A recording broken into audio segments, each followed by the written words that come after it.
বিসমিল্লাহির রহমানির রহিম। সম্মানিত তাওহীদি জনতা, বিভিন্ন দলের দায়িত্বশীল বৃন্দ, আসসালামু আলাইকুম ওয়া রাহমাতুল্লাহ।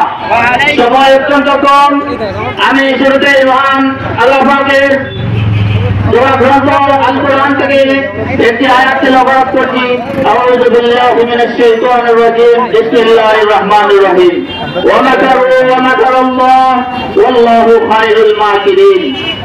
তারা খুব কৌশল করে আমাদেরকে ধ্বংস করে দেওয়ার জন্য, কিন্তু মহান আল্লাহ তাআলা আরশে আযীম বসে উত্তম কৌশল প্রণয়ন করেন। এজন্য আমরা হতাশ হব না, আমরা নিরাশ হব না, আমরা নিস্তব্ধ হব না। আমরা মুসলমান জাতিগুলো পরাজিত জাতি নয়, সেটা ভুলে গেলে চলবে না। সম্মানিত ভাইরা, আমি কিছু ইনফরমেশন দিতে চাই। এই ভারত আমাদেরকে গিলে খেতে চায়, এই ভারত আমাদেরকে তাদের বাজার বানাতে চায়, আমাদের এই 18 কোটি মানুষের দেশকে তারা পুতুল বানাতে চায়। আপনারা জানেন আমাদের পার্শ্ববর্তী একটা দেশের নাম নেপাল। নেপালের 81% জনগণ হিন্দু এবং নেপালের তিন দিকে বেষ্টনী হলো ভারতের, কিন্তু তাদের সাথে ভারতের সম্পর্ক ভালো নয়। কেন ভালো নয়? ওরা দাদাগিরি করে। সম্মানিত ভাইরা, আমরা যারা দাদাগিরি করে তাদেরকে আমরা পরোয়া করি না। আমরা শাহজালালের উত্তরসূরি, একথা বলে গেলে চলবে না। আমাদের বদর যুদ্ধের ইতিহাস আছে। আমরা বদর যুদ্ধে আমাদের সাহাবায়ে কেরামগণ 313 জন নিয়ে বিজয় অর্জন করেছিলেন।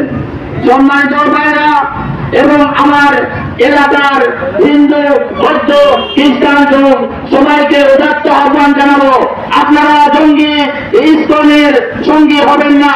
এই জঙ্গি সংগঠন বাংলাদেশকে একটি অস্থিতিশীল রাষ্ট্রে পরিণত করতে চায়।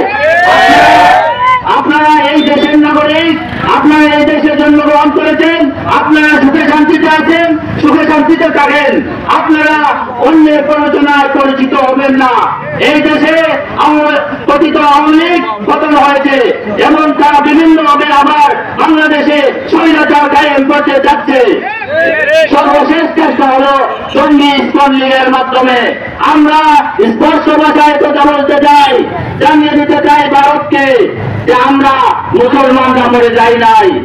আমাদের আল্লাহ, আমাদের নবীর, আমাদের দ্বীনের, দিনটি ইসলাম, আমাদের কেবলায় কুল্লিগে মক্কা শরীফ।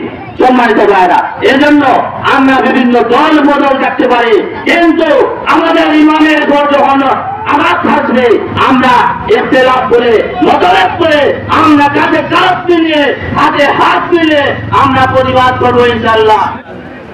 ইত্তেহাদ মান ইখতিলাফের ভিত্তিতে ডাক এসেছে, ঐক্যবদ্ধ হওয়ার সুবর্ণ সুযোগ আমাদের সামনে এসেছে। সর্বস্তরে ইমামে কেরামে ঐক্যের ডাক দিয়েছেন। আমরা মতলক্ষ্যের ভিত্তিতে ঐক্য আমরা গঠন করতে হবে।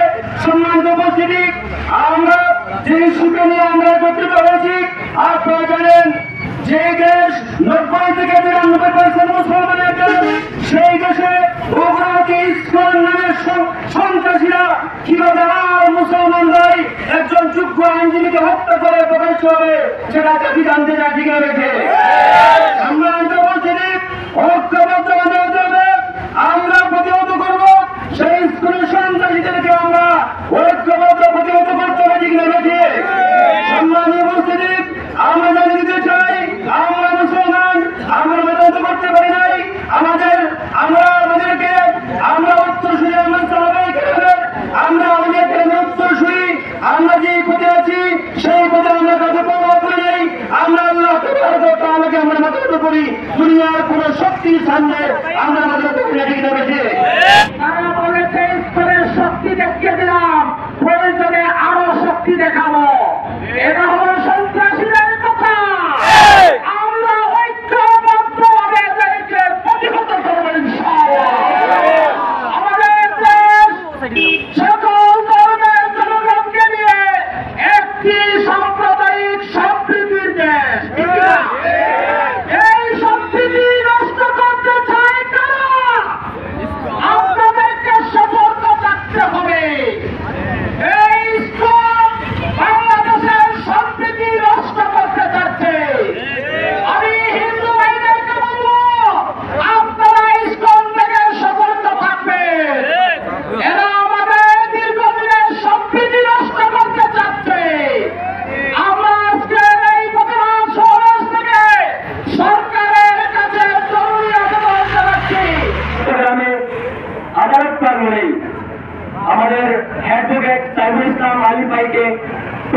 উদ্দেশ্যে নির্মূলভাবে হত্যা করা হয়েছে। এর প্রতিবাদে আজকের এই বিক্ষোভ মিছিল জনসভা। এখান থেকে আমরা একটু কথা বলতে চাই, যখন ঘুমন্ত হৃদয় জাগ্রত হয়, যখন ঘুমন্ত হৃদয় জাগ্রত হয়, যখন প্রতিবাদ কিভাবে করতে হয় সেটা একবার দেখে নিন আজকের এই প্রতিবাদ সভা থেকে। আমরা যখন মুসলমানদের উপরে আক্রমণ হয় বা ইসলাম নবীকে নিয়ে আক্রমণ করা হয়, তখন আমরা আমাদের সকল ভেদাভেদ ভুলে গিয়ে ঐক্যের হাতে হাত থেকে আমরা একতাবদ্ধ হয়ে এক সারিতে অবস্থান নিয়ে আমরা যে কোনো মানববন্ধনকে শক্তিশালী করার জন্য, মুসলমানের রক্তকে জাগ্রত করার জন্য আমরা একতাবদ্ধভাবে মানববন্ধনকে আরো শক্তিশালী করার জন্য যে কোনো প্রোগ্রাম সংগ্রামকে আমরা সফলতার দ্বার প্রান্তে নিয়ে যাই। তার প্রমাণ হচ্ছে আজকের এই মানববন্ধন।